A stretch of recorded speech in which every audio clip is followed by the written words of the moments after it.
சுமந்த், உங்களுக்கு மாற்று கருத்து இருந்தது நீட் விஷயத்துல. You wanted to interrupt. Yes sir. I think first of all இந்த நீட் விஷயத்துல கம்ப்ளீட் அவங்க சொன்னது வந்து 1593 நடந்த தவறாகப்பட்டதே கிடையாது.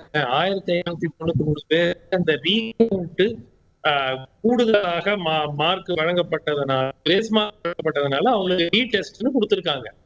நீங்க ஃபர்ஸ்ட் வேண்டியது பல இடங்களில் முறைகேடுகள் இருக்கின்றன. பீகார்ல மெயினா எஃப்ஐஆர் விட்டு சில நபர்களை கைது பண்ணிருக்காங்க. பேப்பர் லீக், அது வந்து ஒரு தனி பிரச்சனை. அது எவ்வளவு பேருக்கு போச்சுன்னு உங்களுக்கும் தெரியாது, எனக்கும் தெரியாது.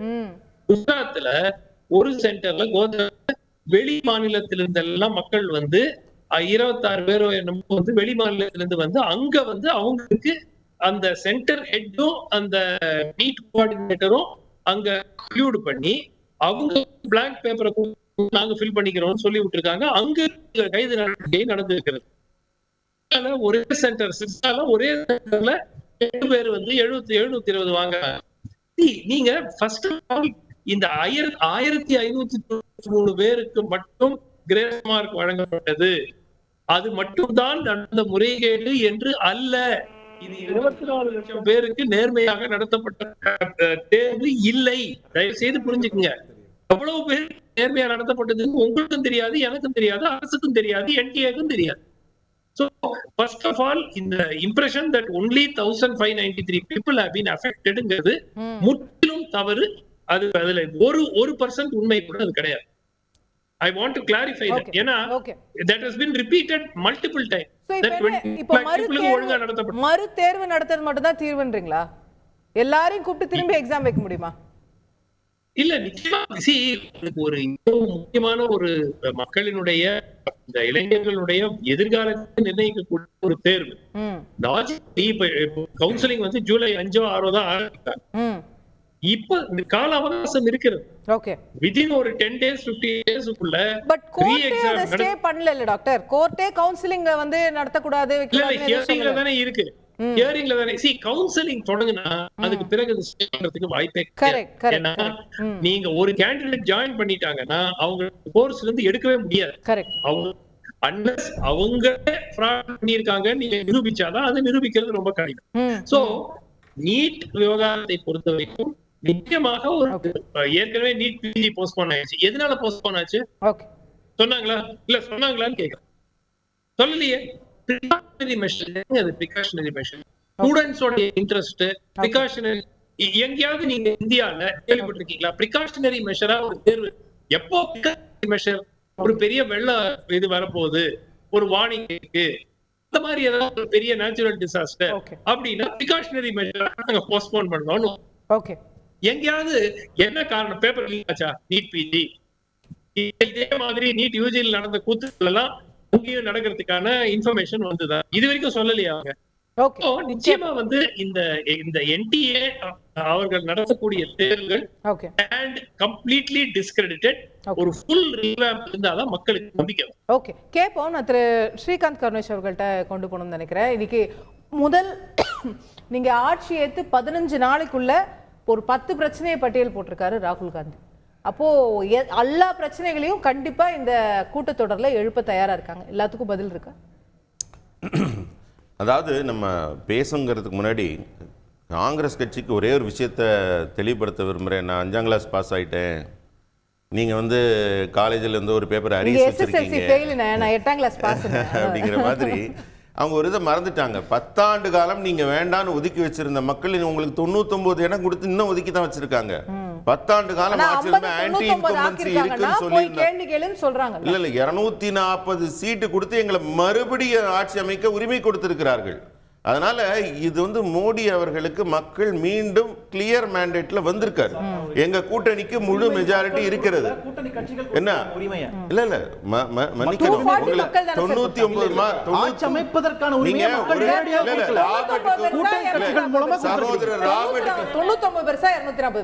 அதெல்லாம் வேண்டாம். சகோதரர் ராபர்ட்டுக்கு ஒண்ணு சொல்லணும்னு நினைக்கிறேன். அவர் 100க்கு 99 வாங்கியிருக்கோம்னு நினைச்சிட்டு இருக்காரு. அது தெரியல. அவர் 543 மொத்தமாவே 99.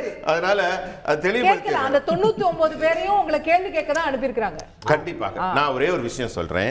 நம்ம ஊர்ல பாத்துக்கோங்க, கள்ளக்குறிச்சி 23லயும் 50 பேர் செத்துட்டாங்க, 24லயும் 50 பேர் செத்துட்டாங்க, 23ல 20 பேர். ஓகே 20 பேர் 50 பேர். வெள்ளத்தில் நடந்த பாதிப்பு, மின்கட்டண உயர்வு, சொத்து வரி, நகை கடன் ரத்து, போதைப் பொருள் திமுக காரரே கடத்தினாரு.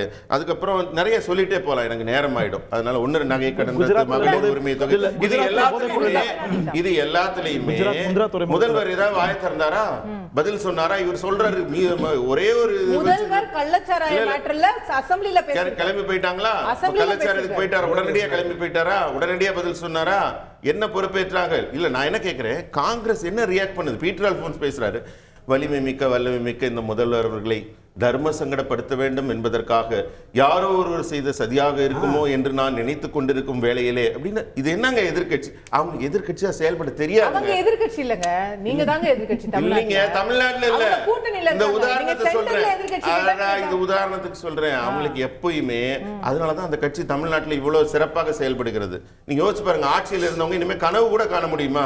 அவங்களுக்கு திமுக இல்லாம அவங்க நான் தனியா எங்க பாஜக எதிர்த்து நிப்பாங்களா? முடியுமா? எங்களை மாதிரி ஒத்தையில வருவாங்களா? வாய்ப்பே கிடையாது. டெபாசிட் போயிடும் எல்லா இடத்துலயும். எல்லா இடத்துலயும் டெபாசிட். காங்கிரஸ் ஜெயிச்சு வந்திருக்கிறது கூட காங்கிரஸ் தன்னுடைய வலிமையால வரவில்லை.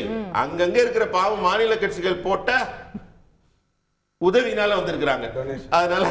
அதனால அவங்களுக்கு வலிமையில் அவங்க ஒரு தேசிய கட்சியாக இல்லை. இப்ப இன்னொரு விஷயம் நான் ஆக்கப்பூர்வமா சொன்னேன், பாஜக ஸ்போக்ஸ் பர்சனாவே சொல்லலைங்க. 2014 எங்க ஆட்சி அமைச்சது. அப்ப முதல் ஓராண்டு காலம் முதல் முறையாக அவர் பிரதமராகி இருக்கிறார். அப்ப அத்தனை மாநில தேர்தலையும் பாஜகவுக்கு ஒரு பின்னடைவு இருந்தது, பெரிய வெற்றிகள் குவிக்கல. நாங்க அந்த நேரத்துல ஒரு அத்தனை காலம் ஆட்சியில் இருந்தவங்க, இளமை துடிப்போடு இருந்த ராகுல் காந்தி அவர்கள் கொதித்தெழுந்து என்னத்தை பண்ணாங்க? 1.5 வருஷம் தூங்குனாங்க வீட்டுல படுத்து, எதுவுமே பண்ணல. எந்த ஆர்ப்பாட்டம் இல்லை, நாடாளுமன்றத்துல கேள்வி இல்லை, எதுவுமே இல்லை. அதான் சொல்றேன், ஆஃப்டர் தாட். நீங்க இந்த எலெக்ஷன் பிரச்சாரத்துல கூட பாருங்க, அவங்க செயல்படல, நீங்க ஜாலியா இருந்தீங்க. இப்போ செயல்பட ஆரம்பிக்கறாங்க. 3 கட்ட தேர்தல் முடிஞ்சதுக்கு அப்புறம் தான் 1 லட்சம் ரூபாய் கட்டாக்கன்னு 1 லட்சம் ரூபாய் கொண்டாந்து பாவம் கொஞ்சம் பேரை ஏமாத்தி இருக்காங்க. அவ்வளவுதான் அவங்களால முடிஞ்சது. அது இல்லாட்டி அவங்களால நான் என்ன சொல்றேன்னா, அவங்களுக்கு எப்பவுமே ஆஃப்டர் தாட். எப்படி வந்தாங்க 99 240 விட்டுருவோம். இப்போ இது நம்ம பார்லிமென்ட்டை எப்படி ஆக்க போறோம்? ரொம்ப சந்தோஷம். உங்க தலைப்புக்கான 15 நாள்ல 10 விஷயம் பட்டியல் போட்டுருக்காங்க. 30 செகண்ட்ல சொல்றேன். அதாவது நாங்க மிக தெளிவான மெஜாரிட்டியோட நல்ல ஒத்திசைவுன்னு இங்க பிரதமர் சொல்லியிருக்காரு. எல்லா கூட்டணி கட்சிகளும் ஒரே காமன் கன்சென்சஸ்ல நாங்க இருக்கோம். இண்டி கூட்டணி சொல்ல முடியுமா? நெல்லிக்காய் முட்டையாகத்தான் இருக்கிறார்கள். ஒவ்வொருத்தருக்கும் ஒரு மாநிலத்துக்கு மாநிலம் அவங்க வேற வேற ஸ்ட்ராட்டஜில இருக்காங்க. யாரும் ஒத்து வர போறது இல்லை அவங்களுக்கு. அதனால அவங்க ஒரே நிலைப்பாட்டில் அங்க இருக்க போறதில்ல. ஒன்றாக இதுவரைக்கும் என்ன பண்ணாங்க? திமுகல இருந்தோ இங்க இருக்க திராவிட கட்சியில இருந்தோ போன எம்பிக்கள் தமிழ்நாட்டுக்கு என்ன கொண்டு வந்தாங்க? ஒண்ணுமே கொண்டாடல. கேண்டீன்ல நல்ல சாப்பிட்டிருப்பாங்க. அதேதான் தொடர்ந்து நடக்க போகிறது. யாருமே தமிழ்நாட்டுக்கு நன்மை செய்ய போவதில்லை. ஆனால் எங்கள் பாஜக அரசு மொத்த இந்தியாவிற்கும் நன்மை செய்ய போகிறது. அடுத்த 5 ஆண்டு காலம் முழுமையான ஆட்சி இருக்கு.